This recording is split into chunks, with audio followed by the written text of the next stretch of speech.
Well, if you managed to watch the last video, you would have seen that the race car is actually broken. So I bought a specific tool to help me fix it, and it's sitting right behind us, so let's get into it.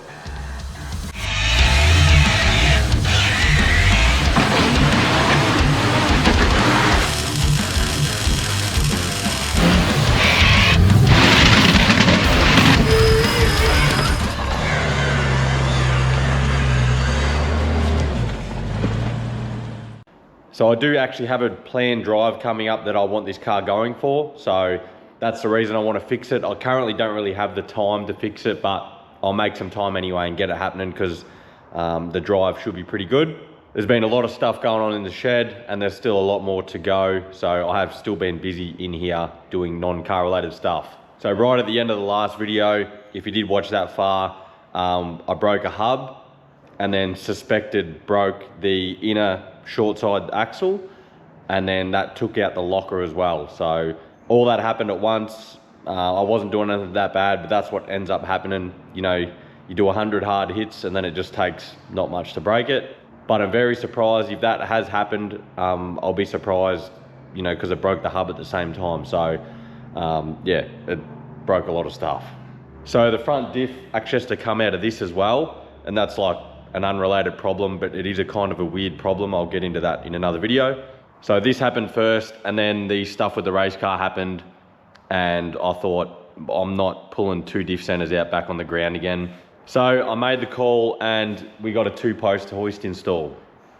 So this was always the plan. I was always gonna put like a 2-poster here. The concrete slab, when we put it down, we did a thicker section in the center because there's like a minimum thickness for the hoist. That was pre-planned from the very beginning, but it was about time I got it installed, and this was a good excuse to make it happen. I am making another video as I go for everything that's happening in the shed. So, you know, that probably won't be out for another couple months. So that's got all the stuff in it about the hoist and all the other stuff that's been going on in here and future stuff as well. So I'll just bundle it all in one video. So this car's nearly at the end of its life, so I'm just band-aiding stuff to keep it going. But next year something is happening with this, so I'll just keep tinkering away. We'll do some dodgy stuff to keep it going, which should be enough to enjoy it a few more times before it yeah, gets replaced. So you can see here it's split the hub there. Usually it like blows it in a few spots, so surprising that it's only done it in one spot there. But then also the compressor stays on and it pisses air out the breather, so you know, it can only mean one thing. So enough yapping, let's get working.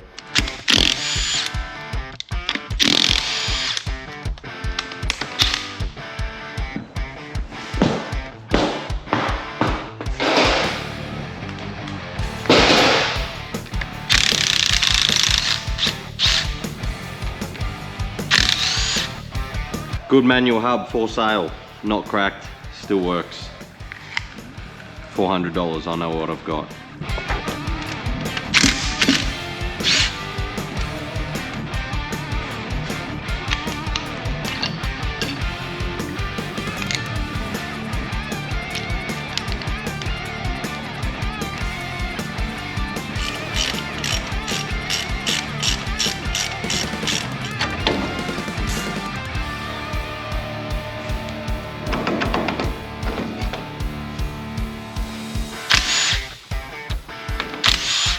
All right, this side is where the fun begins.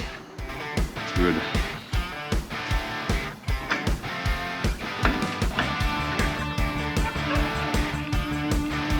Bang. That is broken. Oh, I can see up there, that doesn't look nice either.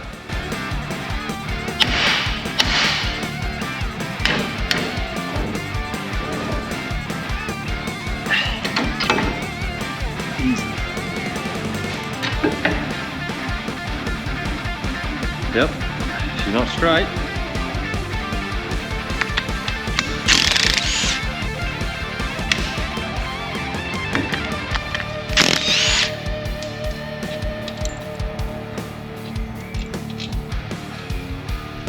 I can hear bits floating around in there. It's not good.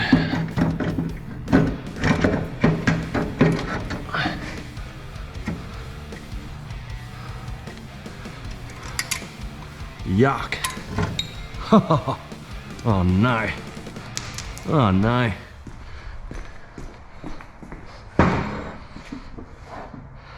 Oh, lovely. What a mess.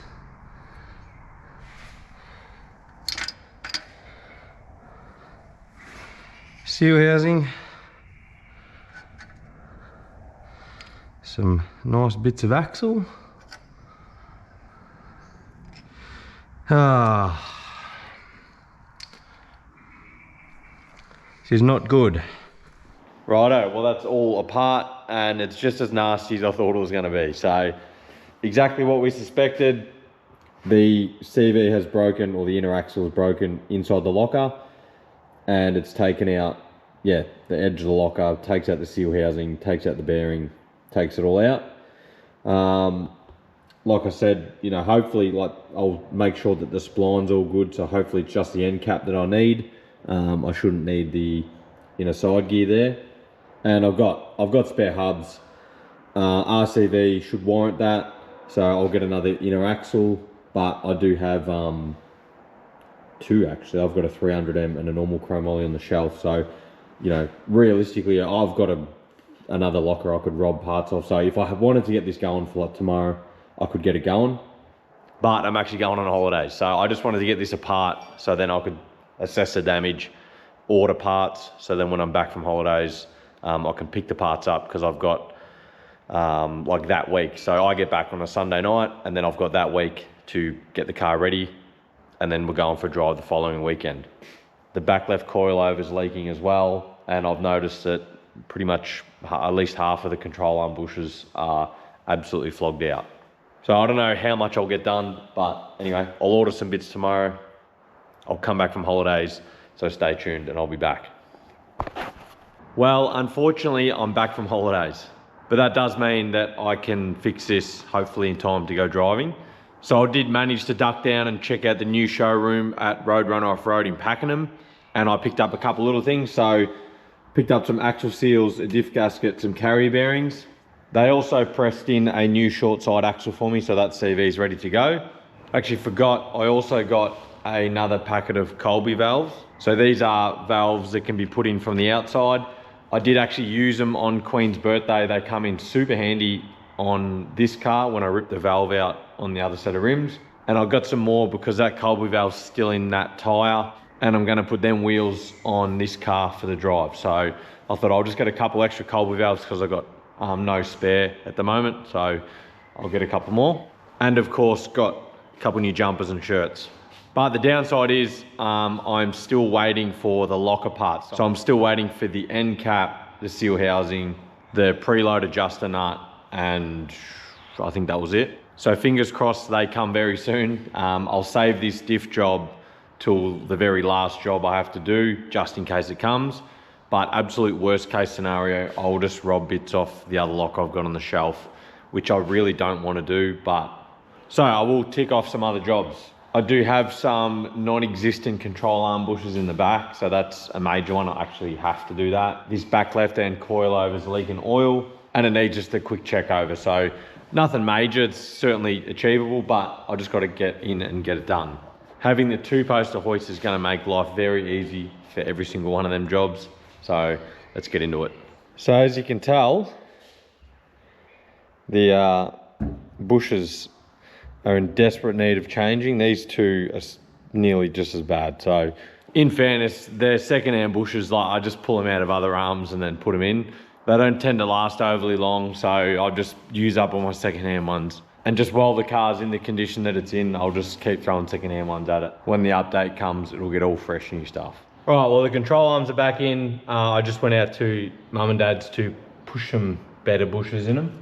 So I'll lower it down while it's here, and I'll actually check the rear axles. I haven't checked the axles for a little while, so I'll check them. And then while I'm going, I might actually pull the lithium batteries out of my wagon. Now that both cars are here, it's easy to swap stuff over. So I might pull the lithium batteries out and put them in this car, so then I can give them a good test out on this car. So far, the Megalife lithiums that I put in have been perfect. I'll link the video on the screen. So I did a video of the install and testing and that. And I want to test it in this car with this winch to see, you know, if I only need to put 2 batteries in or you know, whether I go ahead and put 4 batteries into the next build, but we'll work that out. Also keeping in mind that because it's on a 2-poster, I can't do these bolts up until it's at its ride height. So if I do them up here, when it sits down to ride height, it will actually twist the bush and then it'll just tear it straight away. So whenever you're doing bushes or anything like that on a 2-poster, it's got to be done up tight when it's at ride height.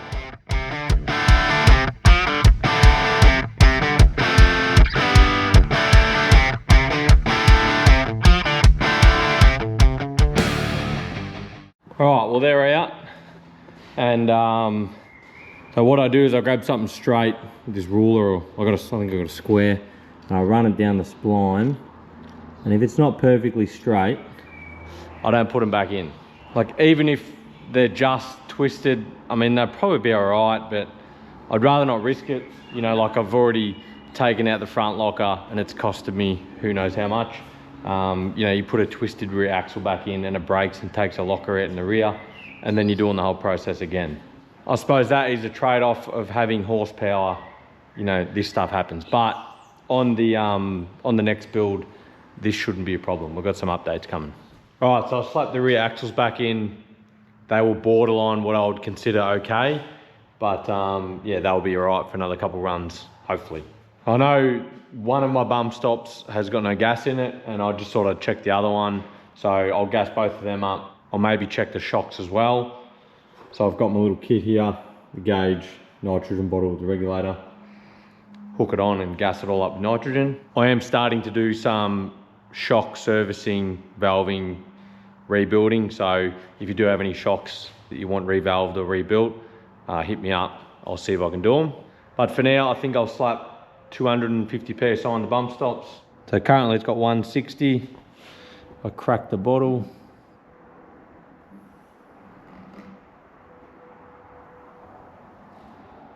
Pretty much spot on 250 actually. I've also just pulled these Megalife lithiums out of the wagon and I've just got them on the charger. They've been sitting there for a few weeks, so I'll make sure they're fully charged up. They can be charged off an alternator. But the alternator on this car, it's been on there for a few years now, the 24-volt one, and it's on edge, so it's not charging as high as it should. So I'll just give them a proper charge, and then I'll just keep an eye on the gauge. It'll be right for one drive. So while they're charging, I'll tackle the big job. Unfortunately, my locker parts didn't come in, which is a bit of a pain. I do have this spare locker on the shelf in another center. It was for the rear of the wagon. I didn't really want to rob parts off it, but I've sort of got no choice at the moment. So fun fact, this locker is out of the front of the race car, but it's actually a rear locker. I just swapped out the side gears from 33 spline back to 31. So essentially in a patrol, the front and rear lockers are exactly the same. The only difference is the 2 side gears. So this being a rear locker, yeah, it'll go straight onto that, no worries.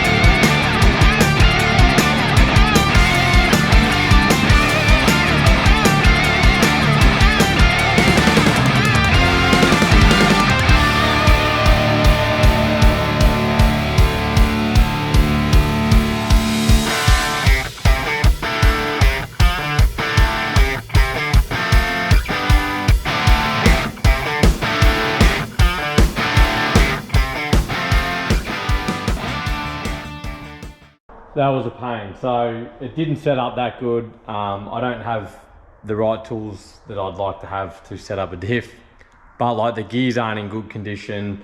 The pinion doesn't have enough preload on the bearing, so I knocked the pinion out and I did a dodgy and ground the shim down.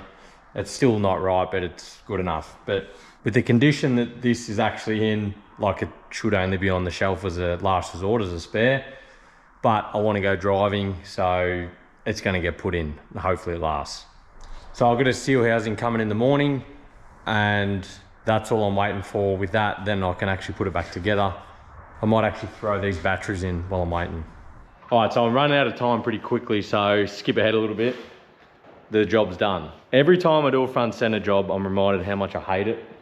It's such a messy, dirty job, and it just takes the same amount of time to clean everything up. So that's all together. I've had the locker on the whole time for the last probably 2 hours. Compressor's only come on twice, so that's a good sign that everything's working. I threw the pitties on because it's pretty dry and we're not due any rain for the next couple of weeks, so I threw these on. They are pretty shagged, but we'll see how they go. At least I'll be able to drive a bit better anyway. For anyone that's driven on trips, you'll understand how frustrating it is driving on them. So pretty much the lucky last job on the list is to swap out these. I'll pull 2 of them out and put 2 lithiums in there and then just pack the car up, and it's pretty much ready to go. It's a bit dirty, but this is the battery setup just for the winch.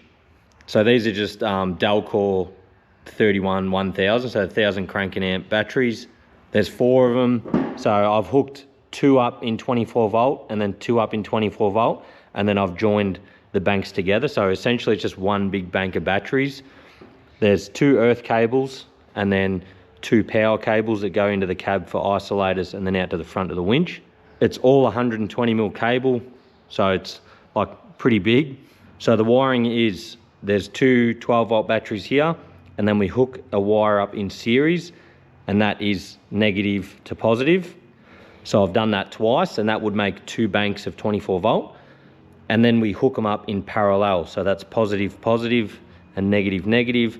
So what that does is in parallel, it increases the amp hour, and in series, it increases the voltage. So I think they're 100 amp hour batteries. So this bank would only still be 100 amp hours, 100 amp hours. But when you join them together like that, it makes it 200 amp hours of 24 volt. So it's a pretty big battery bank. Now, because the lithiums are going in, I'm just going to keep these end cables, these parallel cables off, and it's just essentially going to be 2 banks of 24 volt, and I just won't use 1 bank. So I'll just put all 4 winch cables to the one side of batteries, and I'll just keep the other ones in there just to take up the space in the battery tray. And if something does happen, I can just put the cables on the other side, and then I've got this bank to run off as well. So you can't join, you know, 2 different types of batteries together. They all have to be the same. But if you're talking cranking amps, so there's 4,000 cranking amps here, and the 2 lithiums together are 3,600. Lithium amp hour and AGM or normal battery amp hour are different just because of the way the batteries work. So it's sort of not really comparable. But roughly, you know, they would have more amp hour. The lithiums would have more amp hour in them than these batteries here. So it really is going to be a good test, you know, 2 batteries versus 4. So we'll get stuck into it. All right, so as usual, nothing goes to plan. So this doesn't look pretty, but it's in there pretty solid. So the batteries are actually like 7 mil wider at the top. So the lid wouldn't go on, and then they're a little bit shorter. So I couldn't put the other batteries in because it held the top clamp up too high. So this is what I've done. I've got 3 ratchet straps around it. They're all pretty solid. They're not like super heavy, so you know it's not really that big of a deal. But yeah, the 2 earths coming off, 2 powers coming off, 24 volt link up. Oh, I'm actually keen to see how this goes. And I've saved like 75, nearly 80 kilos, I think, in the back here. So the suspension actually might be a bit too stiff. But anyway, it's all good. It's only temporary. All right, we'll do a quick winch test. It's all hooked up.